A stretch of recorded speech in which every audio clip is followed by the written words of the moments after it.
ಮೂಡ ಸುಳಿಯಲ್ಲಿ ಮುಖ್ಯಮಂತ್ರಿ ಸಿದ್ದರಾಮಯ್ಯ ಮೂಡ ಹಗರಣದಲ್ಲಿ ಸಿಎಂ ವಿರುದ್ಧ ಕೋರ್ಟ್ ಈಗಾಗಲೇ ತನಿಖೆಗೆ ಆದೇಶವನ್ನ ಕೊಟ್ಟಿದೆ. ಸಿಎಂ ವಿರುದ್ಧದ ಲೋಕ ತನಿಖೆ ಹೇಗಿರುತ್ತೆ ಹಾಗಾದ್ರೆ ಅಂತಕ್ಕಂಥದ್ದು ಪ್ರಶ್ನೆ.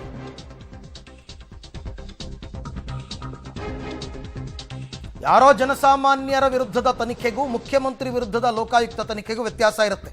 ಎಫ್ಐಆರ್ ಅನ್ನು ದಾಖಲು ಮಾಡಿಕೊಂಡು ತನಿಖೆಯನ್ನು ನಡೆಸಬೇಕು. ಈಗ ಲೋಕಾಯುಕ್ತ ಮೂಡಾ ಸೈಟ್ ಹಗರಣ ತನಿಖೆ ಕುರಿತಂತಹ ಎಕ್ಸ್ಕ್ಲೂಸಿವ್ ಮಾಹಿತಿಯನ್ನು ಕೊಡ್ತಾ ಹೋಗ್ತೀವಿ.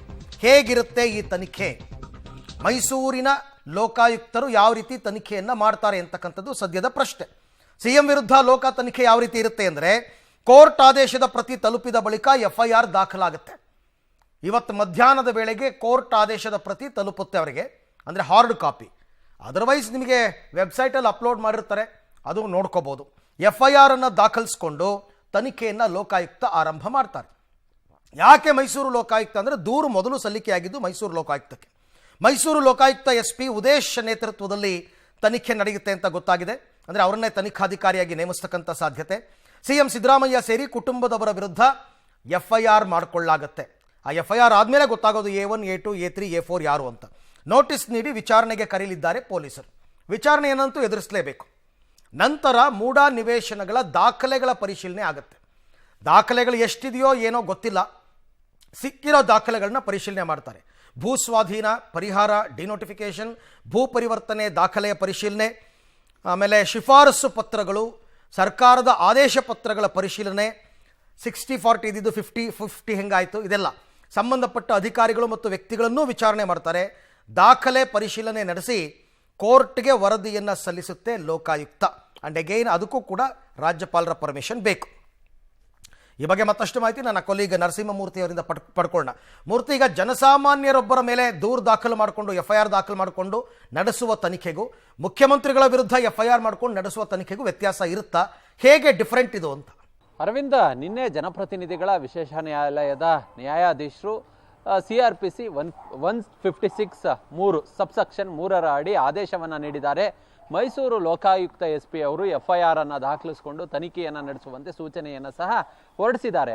ಹಾಗಾದರೆ ಯಾವ್ಯಾವ ಸೆಕ್ಷನ್ಗಳಡಿ ಇವರು ತನಿಖೆಯನ್ನು ನಡೆಸ್ಬೋದು, FIR ಅನ್ನು ದಾಖಲು ಮಾಡ್ಕೊಳ್ಬಹುದು ಅಂತೇಳಿ ನೋಡಿದಂತಹ ಸಂದರ್ಭದಲ್ಲಿ ಹಲವಾರು IPC ಸೆಕ್ಷನ್ಸ್ಗಳು ಬರುತ್ತೆ, ಲ್ಯಾಂಡ್ ಗ್ರ್ಯಾಬಿಂಗ್ ಆ್ಯಕ್ಟ್ ಬರುತ್ತೆ, ಬೇನಾಮಿ ಆ್ಯಕ್ಟ್ ಬರುತ್ತೆ, ಮತ್ತು PC ಆ್ಯಕ್ಟ್ ಬರುತ್ತೆ.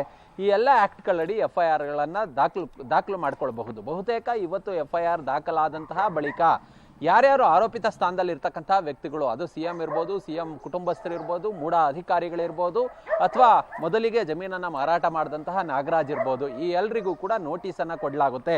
ನೋಟಿಸ್ ಕೊಟ್ಟು ವಿಚಾರಣೆಯನ್ನು ನಡೆಸಲಾಗುತ್ತೆ.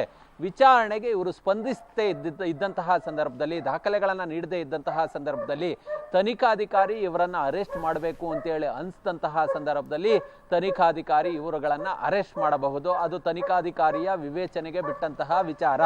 ಅದಾದ ಬಳಿಕ ಮೂಲ ಅಕ್ರಮ ನಡೆದಂತಹ ಆ ಜಮೀನಿನ ಒಂದಷ್ಟು ದಾಖಲೆಗಳನ್ನು ಸಂಗ್ರಹ ಮಾಡುವ ಕೆಲಸವನ್ನು ಮಾಡಲಾಗುತ್ತೆ. ಅದು ಮೂಡಾ ಕಚೇರಿಯಲ್ಲಿ ಶೋಧನೆಯನ್ನು ನಡೆಸ್ಬೋದು, ಹೇಗೆ ಅಕ್ರಮ ನಡೆದಿದೆ ಅಂತೇಳಿ ಆ ಮೂಲ ದಾಖಲೆಗಳನ್ನು ಹುಡುಕುವ ಕೆಲಸವನ್ನು ಸಹ ಮಾಡಬಹುದು. ಸ್ಪಾಟ್ ಮಹಜರ್ ಪ್ರಕ್ರಿಯೆಗಳನ್ನು ನಡೆಸಬಹುದು. ಹೀಗಾಗಿ ಒಂದಷ್ಟು ಪ್ರೊಸೀಜರ್ ಇರುತ್ತೆ. ಅದೆಲ್ಲವೂ ಕೂಡ FIR ಆದ ಬಳಿಕ ನಡೆಯಬಹುದಾದಂತಹ ಪ್ರಕ್ರಿಯೆಗಳು. ಹೀಗಾಗಿ ಇವತ್ತು ನಿಮ್ಮ ಜೊತೆ ಮತ್ತೆ ಮಾತನಾಡ್ತೀನಿ. ಥ್ಯಾಂಕ್ ಯು ತಮ್ಮ ಎಲ್ಲ ಮಾಹಿತಿಗಾಗಿ. ಪರಮೇಶ್ವರ್ ಅವರು ಮಾತನಾಡ್ತಿದ್ದಾರೆ, ನೋಡೋಣ. ಎಲ್ಲಕ್ಕೂ ಉತ್ತರ ಕೊಡಬೇಕಾದ ಪರಿಸ್ಥಿತಿ ಇದೆಯಾ ಸರ್ ಸರ್ಕಾರ?